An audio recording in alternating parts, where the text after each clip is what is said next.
सिरसिया स्थित सदर प्रखंड परिसर में गुरुवार को 11 बजे से जिला समाज कल्याण के द्वारा प्रखंड स्तरीय पोषण पखवाड़ा का आयोजन किया गया। इस मौके पर मोटे अनाज से निर्मित व्यंजन को घर से बनाकर सहायिकाओं ने लाई और उस अनाज के फायदे को बताई। इस मौके पर बाजरा, मड़ुआ, तीसी जैसे अनाज का व्यंजन उपलब्ध था।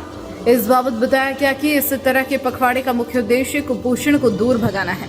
बताया गया कि एक शिशु मां के गर्भ से जन्म के बाद 2 वर्ष तक मानसिक, शारीरिक और बौद्धिक विकास अधिक होता है। इस परिस्थिति में मां और बच्चे को सही पोषण मिल सके, यह जरूरी होता है।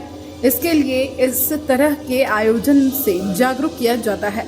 मौके पर सुपरवाइजर अजमेरी खातून, सेविका सबीना बेगम, श्रुति माला, कंचन देवी, तबस्सुम परवीन, पूनम कुमारी, रिंकी कुमारी, सहायिका सहाना, प्रवीण, रंजना कुमारी, सविता देवी, हलीमा खातून, सविता कुमारी, गायत्री देवी सहित सेविका सहायिका मौजूद थी।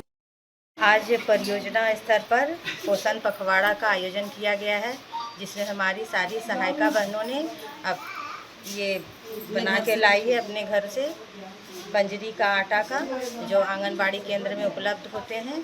वो जैसे मड़ुआ का आटा से पुआ बनाया गया है, तीसी का लड्डू बनाया गया है और ये पंजरी का लड्डू बनाया गया है। अंकुरित चना, मूंग, बादाम है, जिसे खाने से बच्चों को calcium, vitamin, potassium, carbohydrate, iron सभी की पूर्ति होती है।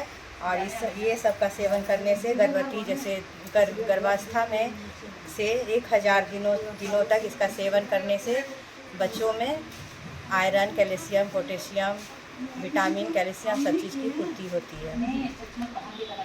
ब्लॉक लेवल पर पोषण पखवाड़ा का आयोजन बनाया गया है।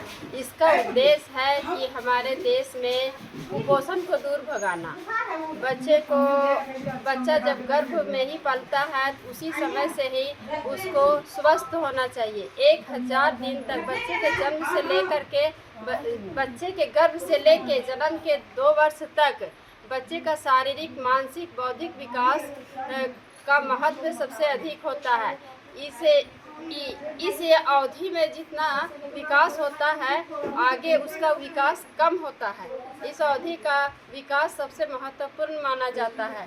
इसी उद्देश्य से सिर्फ ये हमें दिखावा नहीं करना है, बल्कि ज़मीनी स्तर पर उतर के हमें गांव के महिलाओं को ये बताना है कि ज़रूरी नहीं है कि जो है सो महंगे सामान अंगूर है, बेदाना है, ये सब चीज़ से ही हमें पौष्टिक आहार मिलता है, बल्कि हमें जो है सो सजना का पत्ता है, सीटी है, पालक साग है, पपीता है, टमाटर है, ये क्या मड़ुआ का आटा है, इससे हमें कैल्शियम, प्रोटीन, बहुत सारी चीज़ हमारे शरीर में फ़ायदा पहुंचाता है। तो हम ये घरेलू अपने घर में थोड़ी जगहों में, जैसे हमने पानी का भी दिक्कत है तो भी हम अपने मान लिए बर्तन धोते हैं या और कुछ करते हैं, जिसके यहाँ पानी का दिक्कत है वो भी ज़मीन पर थोड़ा सा भी जगह रहने पर और पानी जब उतरता है तो थोड़ा सा साग लगा सकते हैं, पपीता का पेड़ लगा सकते हैं, सजना का पेड़ लगा सकते हैं। इससे हम घरेलू अपना थोड़ा सा प्राप्त कर सकते हैं। और ये धात्री माता को बताना है, साफ़ सफाई, खाना पीना, हर चीज़ के बारे में हमें बताना है।